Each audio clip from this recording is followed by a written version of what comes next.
I come from a people as old as time, from Sabbath candles, flames dancing. I come from the people of Abraham. I come from mother's sorrowful eyes, terror that clamped down like a teeth. I come from hunger and unrelenting thirst. I come from the people who perished in the Holocaust. I am a Jewish refugee. I come from Potenza, Italy, born 1943. I come from a story in Life magazine. Refugees arrived from Europe, from the Henry Gibbons ship. Okay, this is my mom, Eva Bass, singing Hi Lily, Hi Lo.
Making challah in our modern kitchen contrasts sharply with Gloria's early childhood. There was no baking and no celebrations of Jewish holidays. The only footage that remains of her early life is of refugees arriving in Oswego. Yet we are connected by our history, our Judaism, and our stories that live beyond time.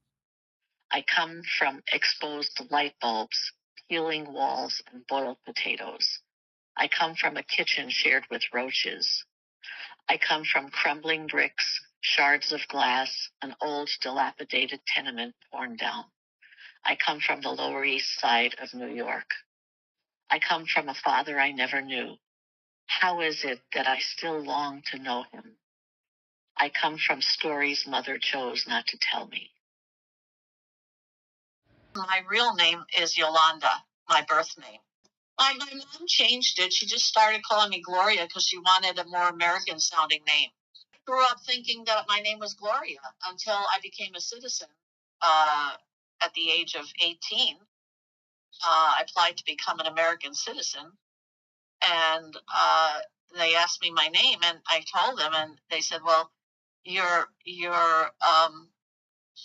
immigration papers say Yolanda. And I said, oh, well, I said, my mom used to call me that occasionally as a nickname, but I never thought it was my real name. So they said, well, you're known as Gloria. Do you want to just forget Yolanda? And I said to myself, well, I don't have a middle name, so I'm going to make Yolanda my middle name. So that's what I did. Yeah, so we were hiding in the woods, and my mom told me that there was no food. There were bombs all around, and so people had deserted the town where all the bombs were, and they had run away, or I don't know. It was like deserted, she said. And we were in the woods, and we didn't know where we were going. And my grandmother was dragging behind, and my brother was exhausted and just kind of dropped to the ground and said, I can't walk anymore. So she tried to carry both of us, my brother and me. And I was I was too weak to cry even, she said. And then finally, my mom, my grandmother wanted to go back to, wherever they were leaving from. And my mom said, no, we have to keep going forward. We can't go back. We have to try to find some help. And finally, she found, I don't know, she saw American soldiers, and she saw English soldiers. The Allies had come to Italy, and she knew that we had finally gotten to safety. And they took us in to the hospital, or a medic station, whatever it was there.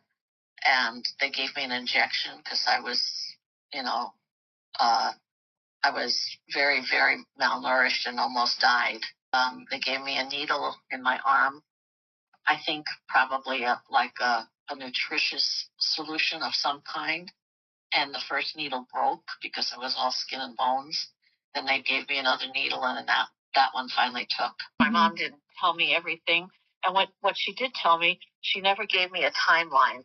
So the timeline is very muddled. But what I do know is that things must have been really bad for my grandparents, because they were from Poland, and all of a sudden they were living in Switzerland. So my guess is that happened because of a program. My grandparents. And then my mother was the youngest of five, and through someone that I met a few years back, that's my second cousin, she told me that she was doing a lot of genealogical research in her own family tree, and found out that probably at least two of my aunts perished in concentration camps.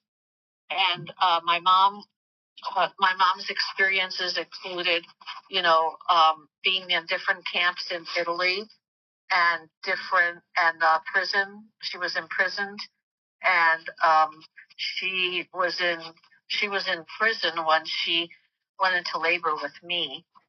And they, assuming they rushed her to the hospital where I was born, but I've never had a birth certificate. I've searched and searched and searched, and nobody ever heard of me. My mom had a baby. She had given a birth to my baby sister in the camp in Oswego in February of 1945. And then by 1940,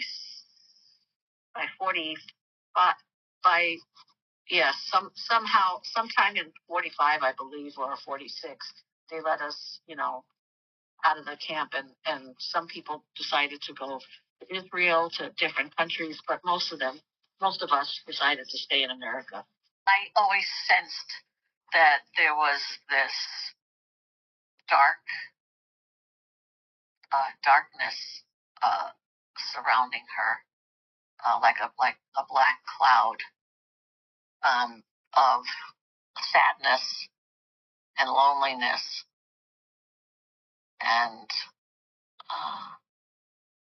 longing to have family, which she lost during the war.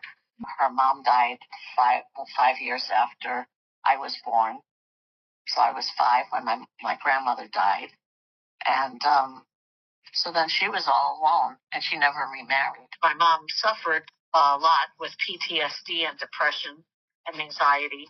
So I don't, I found out through the congressional record that was taken of all of us that arrived in this country in 1944, when I was 15 months old, that I read the congressional record.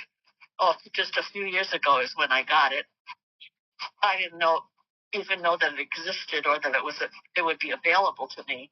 But there is where I found out a lot of discrepancies and inconsistencies in what my mother said versus what that report said. And when I was like maybe 8 or 9 years old, my mom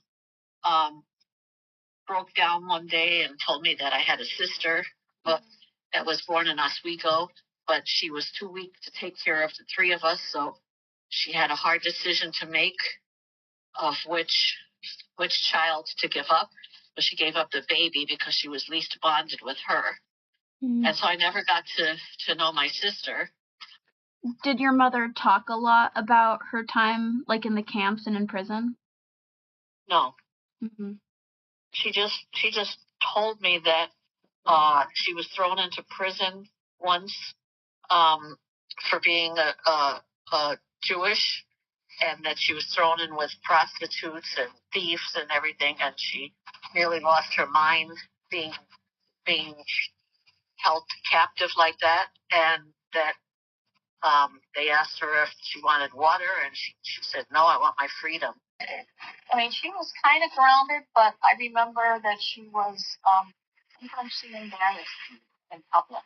She once started talking to me in French on the bus, and she knew I didn't speak French, but she wanted to teach me, and the way she decided to teach me was just to talk to me in French. And I looked at her like, what are you talking about? I don't know what you're talking about. And then I said, I don't know what you're talking about. And she squeezed my hand real hard, like, don't say that, I don't want anyone to know that you don't know French because I'm speaking to you in French. Why French? I think French was her favorite language because she felt it was the language of the cultured. And that was very important to her, was class. She wanted to be an artist, kind of an elite class. And language was a big part of that. Hi, I'm Gloria Fredkove, and I'm going to play a challah sonatina. It was the first recital I ever performed as a kid when I was taking piano lessons.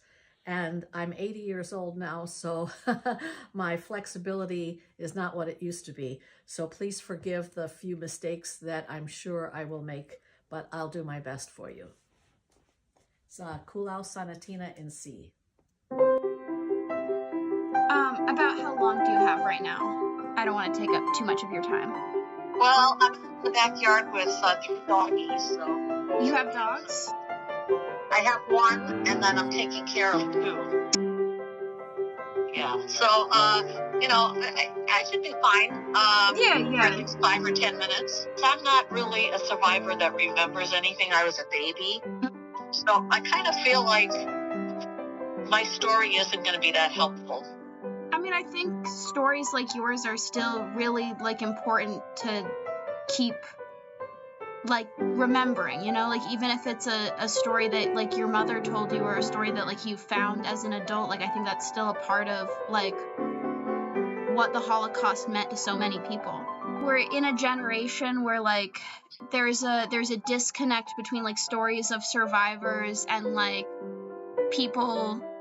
for example, I'm Jewish, so I feel like I don't feel like I'm very connected with, the Holocaust. I feel like there's no, personal stories in my family, so part of what the program wants to do is, connect people like me to those stories, and then, create retellings that will connect other people with those stories.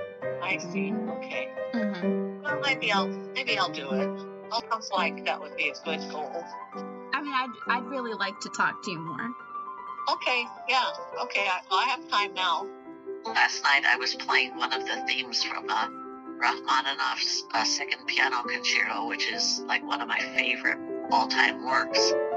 And it's a simplified version for, students that are in the maybe beginning intermediate level. And So it doesn't, it's not like anything like a professional concert, but nevertheless, the melody is there and the harmony, and I was just in heaven. I was just in heaven playing those chords. Oh. Do you feel like part of that is because it connects you with your mother and her love of music? Yes, I'm sure.